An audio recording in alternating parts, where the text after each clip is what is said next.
Yo tengo derechos. Tengo derechos. Todos tenemos derechos. Tenemos derechos. A una familia. A expresarme con libertad. A la alimentación. A la salud. A un hogar. Vive tus derechos. Oficina de Derechos Humanos por la vida y la justicia de los pueblos amazonenses. Ya comienza Vive tus derechos. La Oficina de Derechos Humanos, 34 años trabajando por la justicia y la vida de los pueblos en Amazonas. Jesús Pantoja en los controles, Josmar Cayupare en el apoyo tecnológico de las redes y quien les habla Héctor Escandel. Los estaremos acompañando en los próximos minutos. Derechos humanos y ambientales. Estos son los acontecimientos, hechos y personas que marcaron nuestra historia. Vive tus derechos.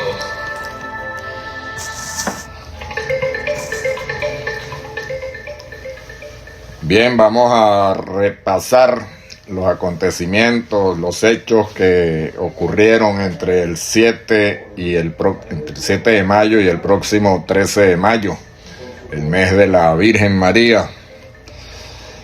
Hoy día 7 celebramos el Día Nacional del Ingeniero Agrónomo. Los ingenieros agrónomos, esos que tanto han contribuido al desarrollo de la agricultura, de la ciencia agrícola, a los procesos de alimentación de nosotras, las personas y los animales de cría, todos ellos, ¿verdad? Afortunadamente hay abundancia de talento en esta área del conocimiento. Nuestro reconocimiento a sus aportes y nuestros mejores deseos para ellos. Hoy va a ser también el Día Mundial de la Contraseña. O sea que a mí por lo menos me tiene loco tantas contraseñas que hay que aprenderse, ¿verdad? Además es el Día Mundial para conmemorar a los huérfanos producto del SIDA, del síndrome de inmunodeficiencia adquirida, ¿verdad? Sensibilizarnos en torno a ello. Y además continúa la Semana Mundial de la lucha contra el mosquito y yo voy perdiendo la batalla con los mosquitos de mi casa. En 1870, el 7 de mayo, se crea el Conservatorio de Bellas Artes en la ciudad de Caracas. Ese Conservatorio de Bellas Artes va a ser luego transformado en el Conservatorio José Ángel Lamas. Eso fue en 1916 para honrar la memoria de un músico excepcional. En 1883, el 7 de mayo, se otorga la primera concesión para la explotación y comercialización de asfalto. ¿Dónde está ese asfalto? En el lago de Guanoco, eso es en Venezuela, ¿verdad? Al sur oriente del estado Sucre, el mayor lago de asfalto conocido, todavía produciendo material. En 1939 nace José Antonio Abreu. José Antonio Abreu fue un extraordinario músico, pero más que músico fue propulsor, fundador del Sistema Nacional de Orquestas Juveniles e Infantiles, un modelo que en distintas partes del mundo fue asumido para promover el desarrollo de la música en los niños y en los jóvenes. En 1943 se crea el Círculo de Cronistas y Locutores Deportivos, eso que hoy conocemos como el Círculo de Periodistas Deportivos. Nuestro reconocimiento a todos aquellos que trabajan en la promoción del deporte desde los medios de comunicación. Mañana viernes 8 de mayo celebraremos aquí en Venezuela el Día del Entrenador Deportivo. En Amazonas, nuestro reconocimiento a todos ellos. Sabemos que hay muchos entrenadores deportivos brillantes a los cuales pues le debemos el servicio que vienen prestando en la orientación de nuestra juventud y en la obtención de cada día más logros a nivel local, nacional y aún internacional. Celebraremos también mañana el Día Internacional de la Cruz Roja y el Día del Recuerdo y Reconciliación en el marco del fin de la Segunda Guerra Mundial. En 1794, el 8 de mayo, muere Antoine Lavoisier. Este señor científico francés es reconocido como el padre de la química moderna. A él le debemos las primeras informaciones sistematizadas científicas en torno a procesos fundamentales como la oxidación, la respiración animal, la fotosíntesis, la composición del aire y la ley o una de las leyes de conservación de la materia. Dice que en la naturaleza nada se crea ni nada se pierde, todo se transforma. Eso es una raíz de lo que hoy llamamos ecología integral. En 1819 fallece Manuel Palacio Fajardo y este señor, este hombre venezolano, fue pionero en el estudio de las ciencias naturales en Venezuela. Muy poco conocido, pero a partir de él pues se desarrolló todo un conocimiento científico en torno a nuestro país. En 1828 nace Henry Durant y precisamente Henry Durant va a ser luego fundador de la Cruz Roja y va a ser el receptor del primer premio Nobel de la Paz que se otorgó. En el año 1887 nace Tito Salas. Tito Salas es un extraordinario pintor, el pintor de los próceres, el pintor que dejó una obra interesantísima en torno a la historia contemporánea de Venezuela. En 1924 nace Sofía Inver, una periodista muy reconocida, pero también reconocida por ser la fundadora del Museo de Arte Contemporáneo de Caracas, un museo también de amplísima trascendencia internacional en su momento. En 1943 nació Fujio Masaoka. ¿Conoce a Fujio Masaoka? Bueno, este señor japonés, a él le debemos el invento de la memoria flash. La memoria flash es la que permite el almacenamiento digital, que ha permitido todo ese desarrollo de que usted pueda guardar en su teléfono miles de fotografías, de imágenes, ¿verdad? De muchas cosas, de información. En el año 1944, las mujeres en Caracas, que conformaban el Comité Pro Sufragio Femenino, en procura de poder legalmente votar, salen a la calle a exigir los derechos políticos, fundamentalmente el derecho del voto. Eso fue en el 44, en el 46, en el marco de la elección de la Asamblea Nacional Constituyente, 12 de ellas van a ser electas para integrar esa asamblea.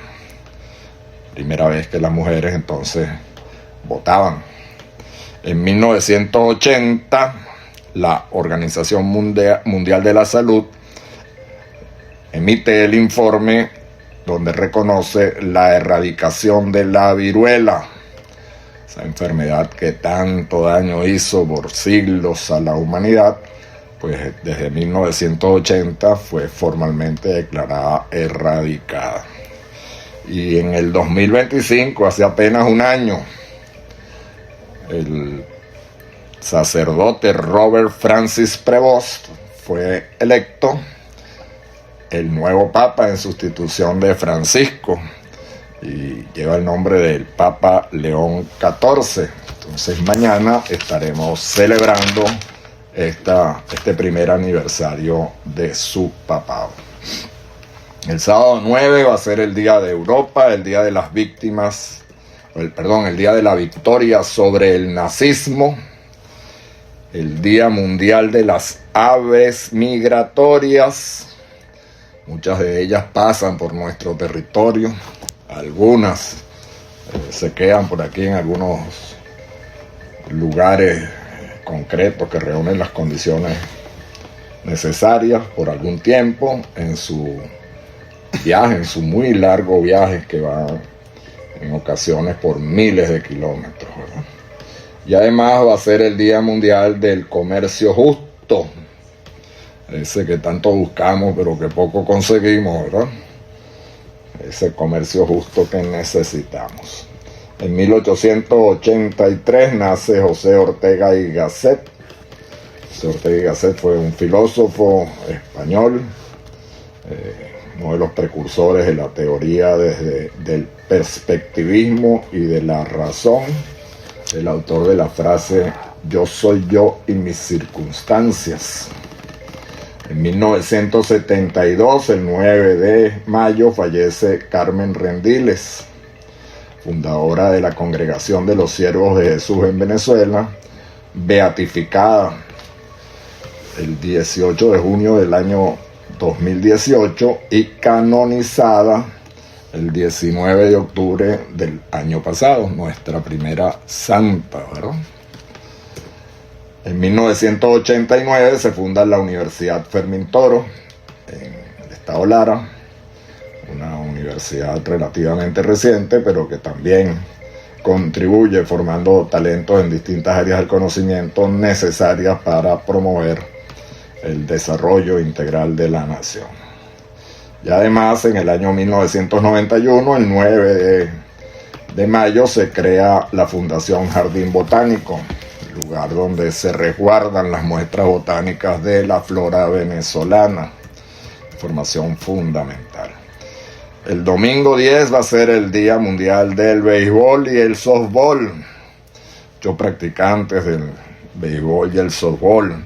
Va a ser el Día Mundial de los Medios de Comunicación Social, el Día Nacional del Artista Plástico, el Día de la Afrovenezolanidad y sobre todo vamos a celebrar el Día de la Madre. Vamos a prepararnos el domingo 10 y un 10 de mayo, pero de 1889, nace Armando Reverón, el pintor de la luz, el pintor del litoral, ¿verdad? En Aiguatá, por ahí. En 1907 se crea la Academia Nacional de Medicina en Caracas. En el año 1970 nace Gabriela Montero, una pianista extraordinaria, ampliamente conocida a nivel global, y además de pianista es una defensora de derechos humanos. En el año 2001 se crea el BANDES, el Banco Nacional para el Desarrollo Económico y Social de la Nación. El día lunes 11 ocurre algo extraordinario. No hay ninguna conmemoración de Día Internacional, de Día Mundial. Yo creo que es el único día del año donde no se conmemora nada. O sea que ese día está vacío. Hagan algo bueno, algo extraordinariamente importante y gánense ese espacio. Pero sí, en 1904, el 11 de mayo, nace Salvador Dalí, un excéntrico artista español. En el año 1916 nace Camilo José Cela, premio Príncipe de Asturias, premio Cervantes y premio Nobel de Literatura, uno de los escritores de lengua española más reconocidos. Y en el año 1949 la Organización de las Naciones Unidas, que tenía pocos años de creada, aprueba el ingreso de Israel como uno de sus miembros. El día martes 12 va a ser el Día Mundial de las Enfermeras y los enfermeros, supongo. Nuestro reconocimiento también adelantado para todos ellos. El Día Internacional de la Sanidad Vegetal, el Día Escolar de las Matemáticas y el Día del Comunicólogo. Muchos comunicólogos por ahí. En 1820 nace Florence Nightingale, el 12 de mayo. Florence Nightingale fue una enfermera, la madre de la enfermería, por eso es reconocida en el mundo.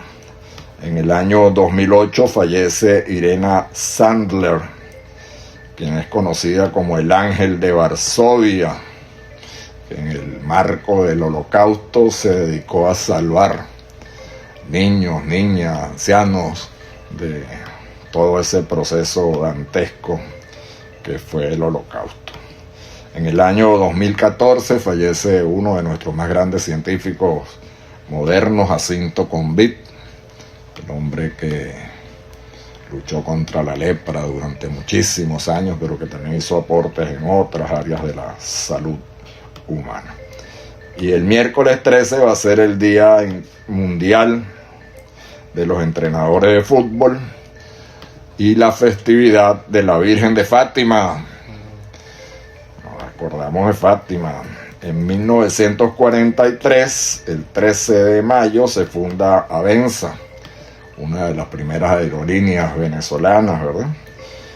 Y en el año 1991 fallece Héctor Rojas. ¿Conocen a Héctor Rojas? Científico venezolano, físico, matemático, astrofísico. A este señor le debemos, la humanidad le debe, el método de transferencias sucesivas. Ese método de transferencias sucesivas fue el que aplicó la NASA para diseñar y seleccionar el sitio del alunizaje del Apolo 11. La primera vez que el hombre aterrizaba en la Luna, este señor es el responsable de haber escogido el lugar, ¿verdad? Bienvenido. Vamos a reconocer sus méritos.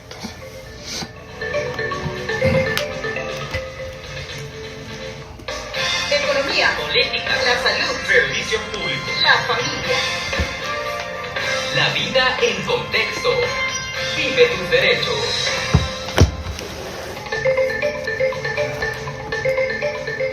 Bien, en nuestro repaso de la Constitución de la República Bolivariana de Venezuela y en el marco del Día Mundial de los Medios de Comunicación, vamos a leer lo que dice el artículo 108. Textualmente es lo siguiente: los medios de comunicación social, públicos y privados, deben contribuir a la formación ciudadana.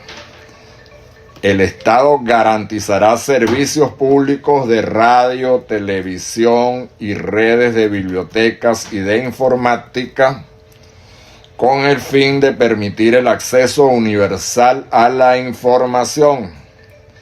Los centros educativos deben incorporar el conocimiento y aplicación de las nuevas tecnologías, de sus innovaciones, según los requisitos que establezca la ley. Bueno, sobre ese articulado, el número 108 del texto constitucional, hay que reflexionar. Nuestros derechos, mis derechos. Vive tus derechos.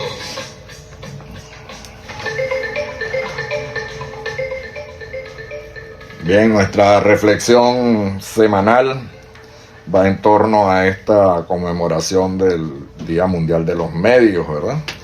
Vivimos en un mundo complejo, dominado de alguna forma por las tecnologías de la comunicación, algunas de ellas seriamente cuestionadas en los últimos tiempos, en relación o alrededor del impacto que han venido generando en el comportamiento individual, en el comportamiento social, en el entendimiento, en el reconocimiento de la verdad, en todas estas cosas. Y en este mundo dominado por esas tecnologías, el ser humano común, como nosotros, pareciera haber sido desplazado de las prioridades en la gestión pública y privada del desarrollo, de la procura del bienestar, desplazado en atención a sus necesidades reales que aseguren esa vida digna que todo ser humano merece. Y nos hemos convertido simplemente en súbditos de eso que llaman el algoritmo, que es el que decide qué es la información que debemos recibir. Y en ese marco muchos de nosotros no parecemos contar con las herramientas suficientes para discernir lo que es bueno y lo que es malo. Si ya es difícil o ya era difícil hacer esa diferenciación, ahora fundamentalmente impulsada desde intereses que están lejos de los intereses de las sociedades, pues la cosa se pone más compleja. Desde el predominio, o más que el predominio, desde la frecuencia de las denuncias o de las informaciones falsas, de la mentira descarada, pues resulta muy difícil para nosotros, los seres humanos comunes y silvestres, poder diferenciar quién está con nosotros y quién no. La pregunta es, ¿qué podemos hacer? Y ante esa pregunta, pues nadie tiene una respuesta que le sirva a todo el mundo. Es responsabilidad de cada uno de nosotros tratar de procurar esa respuesta propia, ¿verdad?, que nos oriente a seguir adelante en procura de los principios fundamentales de la vida digna. Marco del Día Mundial de los Medios de Comunicación, el Día del Comunicólogo, palabrita para rara, comunicólogo.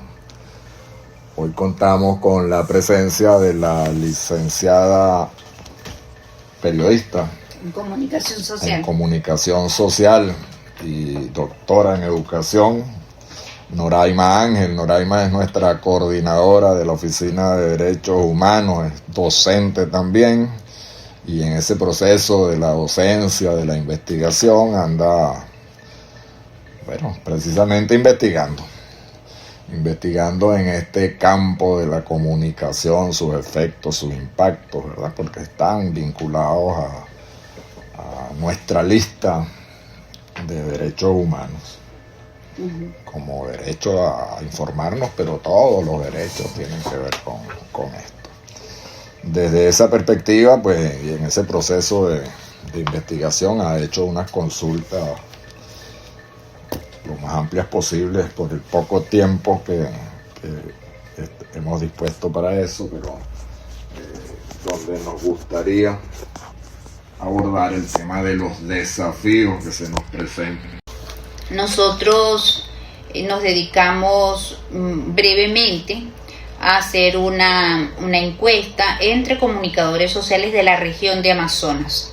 Fue rápido, es bastante general, sin embargo, hemos logrado detectar algunas categorías que queremos compartirlas con la audiencia y con las personas que también hacemos parte de este programa, no solo con la audiencia en este momento, sino también las personas que en algún momento, bien sea por YouTube o por otras redes, tengan acceso a esta información.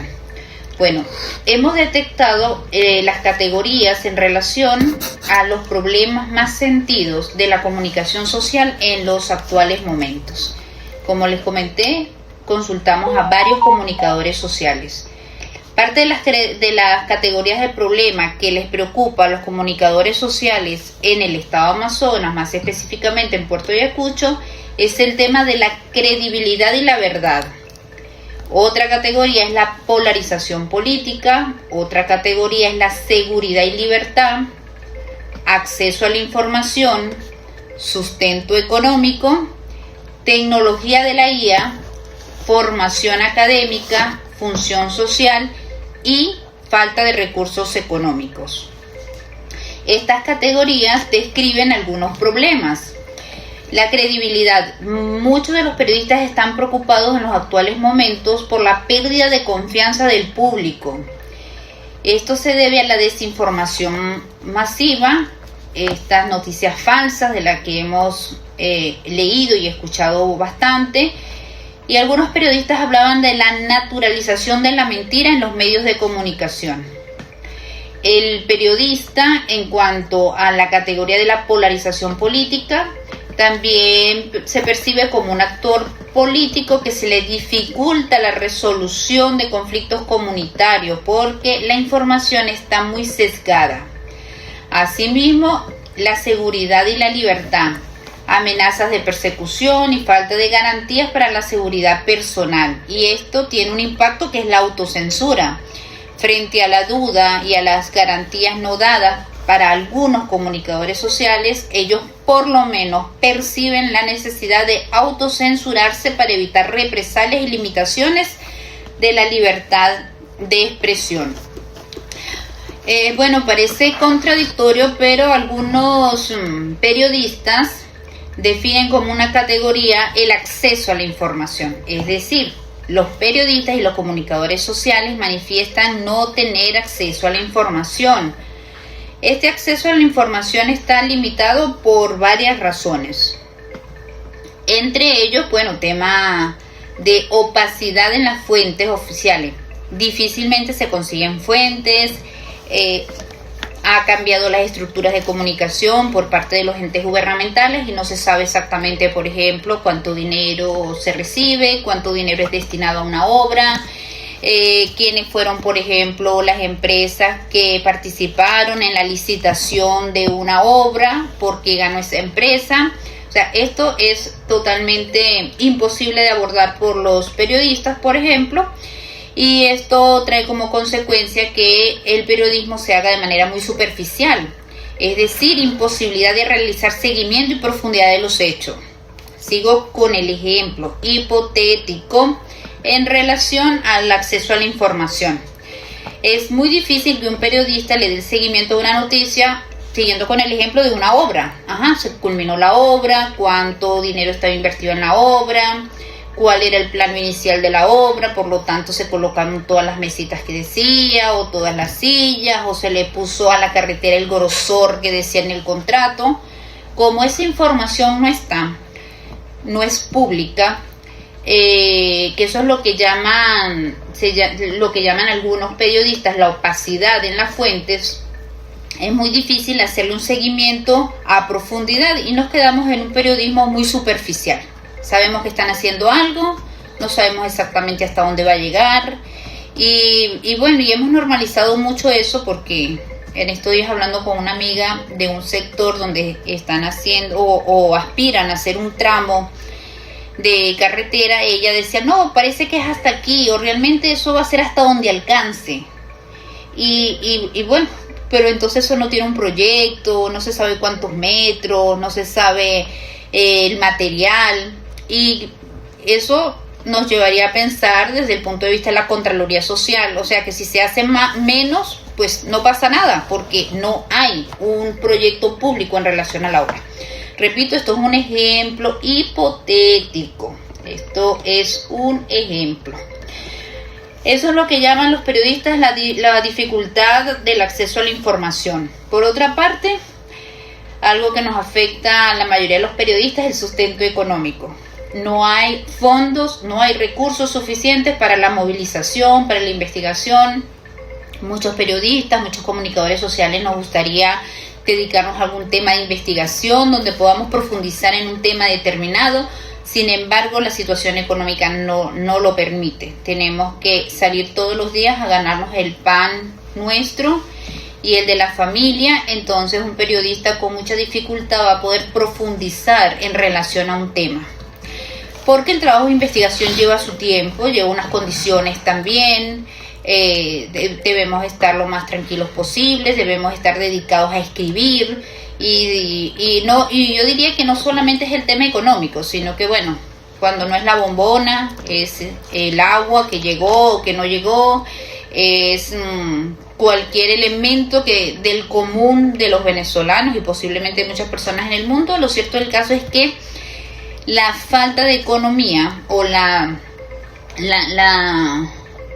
falta de recursos económicos colocan a los periodistas y a los comunicadores sociales en una desventaja para poder hacer trabajos de investigación, porque se ven recortados por la falta de presupuesto, o también puede ser que no tienen dinero para movilizarse a una región, para consultar una fuente primaria. Por lo tanto, se van quedando en la superficialidad. Fíjese que luego también estas categorías se van cruzando, porque un tema económico nos lleva a la superficialidad de una investigación. No podemos sencillamente profundizar porque no tenemos los recursos para llegar a una fuente primaria, si fuera el caso. Es parte de los desafíos que los comunicadores sociales hoy están abordando. Salió también el tema de las tecnologías, la IA, que es un tema muy polémico, es un tema muy conversado en las universidades, en los medios de comunicación. La inteligencia artificial sin duda alguna da muchas ventajas en diferentes ámbitos, en el tema de la salud, en el tema de la geografía, en el tema de la producción. Sin embargo, hay un riesgo, y es el riesgo de la deshumanización. Decía una periodista que ella consideraba que la IA trae consigo el riesgo de la deshumanización de las historias, y por lo tanto el uso de esta herramienta tiene un desafío ético. Decía que también un desafío para los comunicadores en los actuales tiempos es mantener la emoción humana y la capacidad de asombro frente a la automatización que pueden tener muchos periodistas que se apoyan excesivamente en la IA. Bueno, eso me hace recordar también de muchos periodistas que hacen historias de vida, que escriben para diferentes medios de comunicación, que aún toman en cuenta mucho el testimonio, es decir, era la fuente primaria, mover los sentimientos, cómo están las personas, qué motivaron a las personas a hacer una cosa o la otra. Y esta periodista en particular hacía referencia a la importancia de no deshumanizar las historias, es decir, el riesgo es la deshumanización de las historias cuando nos apoyamos excesivamente en la inteligencia artificial. Bueno, nos quedan 3 categorías más. Está también, según algunos, la formación académica. Consideran que se necesita mayores oportunidades de formación presencial, especializaciones, específicamente en el estado de Amazonas. Sin duda alguna, pues hemos dado avances en los últimos años. Hay universidades. Yo cuando estudié comunicación social estudié en Maracay. En Amazonas sencillamente no había comunicación social. Hoy día la hay. Sin embargo, algunos consideran que hace falta aún más formación presencial y especializaciones. ¿Cuál es el riesgo de esto? Bueno, la fuga de talento o sencillamente falta de relevo profesional actualizado y especializado en la región. Por eso es que celebramos mucho cada vez que algún periodista o alguna periodista puede capacitarse, y la responsabilidad también de estos comunicadores sociales es poder compartir la información y compartir los productos. Desde mi punto de vista también observo que hay producciones de comunicadores sociales que son excelentes, son buenísimas y se les da poca difusión. Hay trabajos que nos enteramos por los estados de WhatsApp de algunos colegas que uno se pregunta, bueno, ¿y esto por qué no tiene mayor realce? Porque es un trabajo de investigación periodística que están haciendo algunos jóvenes y no tan jóvenes de la comunicación social, pero resulta que eso no se vuelve viral. No es tan viral como como muchas otras noticias que en muchos de los casos son falsas. Entonces habría que darle apoyo a todos estos comunicadores sociales difundiendo, y ellos mismos difundiendo lo que están haciendo. La función social. Pues resulta que entonces el público consume discursos, consejos políticos sin leer entre líneas, decían algunos de los periodistas, debilitando el derecho a la información. Y en los medios de comunicación esto se vive, y seguro que Raudal Estéreo y muchas emisoras, si no todas de la región, están viviendo las consecuencias de la falta de recursos económicos. Y bueno, vemos a los productores nacionales independientes buscando recursos económicos, y sencillamente cuesta mucho conseguir un aliado comercial, cuesta mucho conseguir a un comercio que quiera apoyar la noticia por las situaciones económicas, pero además también porque un comerciante puede decir, mira, ahorita la gente lo que está viendo es TikTok, yo no voy a invertir en la radio. Y la verdad es que yo me atrevería a hacer un llamado a las personas, a los comerciantes que escuchan esta emisora, es que apoyen a la producción nacional, apoyen a las radios locales, a los productores nacionales independientes, para que ellos puedan seguir haciendo su trabajo informativo. Muchos de estos muchachos, muchos de estas periodistas lo hacen sin nada a cambio, realmente por amor al arte, pero eso, como ya lo analizamos, puede traer sus consecuencias, como es la falta de profundidad en algunos de los temas, porque sencillamente hoy día no se puede vivir de esto. Y bueno, nosotros lo vemos todos los días en los productores nacionales independientes intentando conseguir publicidad o un aliado comercial, como les llaman ahora, pero es realmente difícil porque se conjugan todas estas categorías que hacen parte de un problema general y pone serios desafíos en el periodismo y en la comunicación social, que a la final, lamentablemente, el gran riesgo es que eso repercute en la colectividad en general. Tenemos noticias muy superficiales, tenemos muy pocas personas haciendo investigación real y la consecuencia es una población posiblemente desinformada. Sí, muy interesante, una relación de un conjunto de aspectos de subtemas que están articulados a este proceso de la comunicación, de la información, ¿verdad? Muchísimas cosas que pudiéramos tratar aquí. Hacer el diagnóstico amerita pues eso que está haciendo, más otro esfuerzo mucho más, o probablemente mucho más amplio, ¿verdad? Pero en todo caso tenemos una idea de cómo van las cosas. Hay temas donde entendemos que la verdad, las medias verdades y las mentiras pues están muy desbalanceadas, ¿no?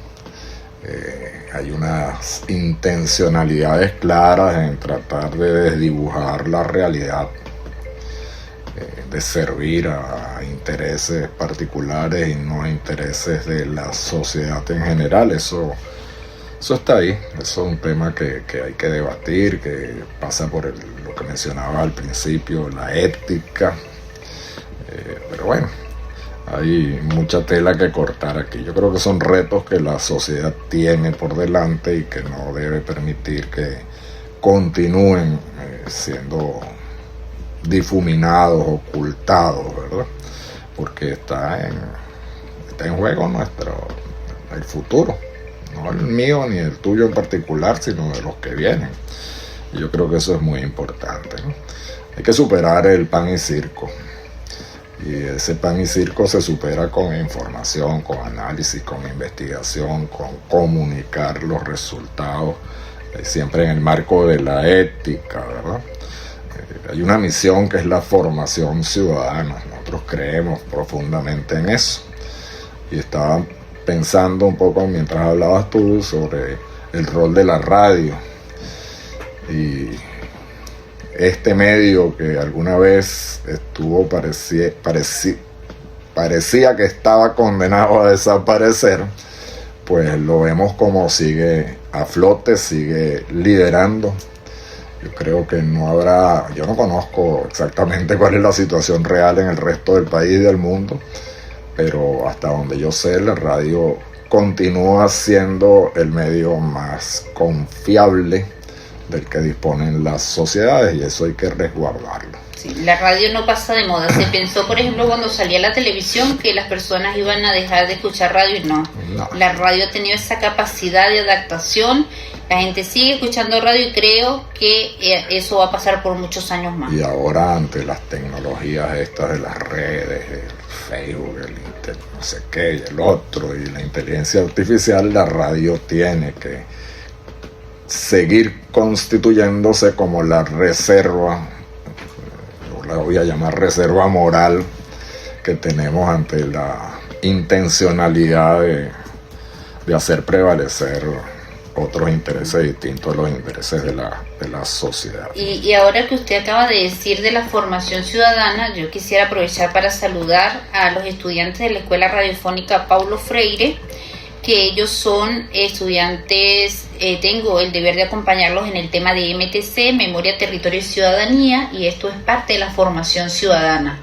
Es un espacio muy hermoso que da para conversar de este tema y otros, y estamos instando a los estudiantes de la escuela radiofónica y ojalá de muchos otros espacios a que también hagan proyectos que tengan que ver con este tipo de temas que suman a la formación ciudadana. Esto, como ha sido la bandera muchos años de Raudal Estéreo, esto es educar y comunicar. Esto es educación y comunicación con pasión, y es parte del proyecto educativo radiofónico Paulo Freire, que por cierto el 2 se conmemoró un aniversario, o ¿cómo se dice cuando es de muerte? Un aniversario. Sí, el aniversario de la muerte de Paulo Freire, y Paulo Freire fue quien tanto nos repitió: contribuyamos a tener una educación pensante. Pensante y liberadora. Bien, 11:57, se nos acaba el programa. Hay temas como la inteligencia artificial que a mí me encantaría que pudiéramos debatirlo con más profundidad.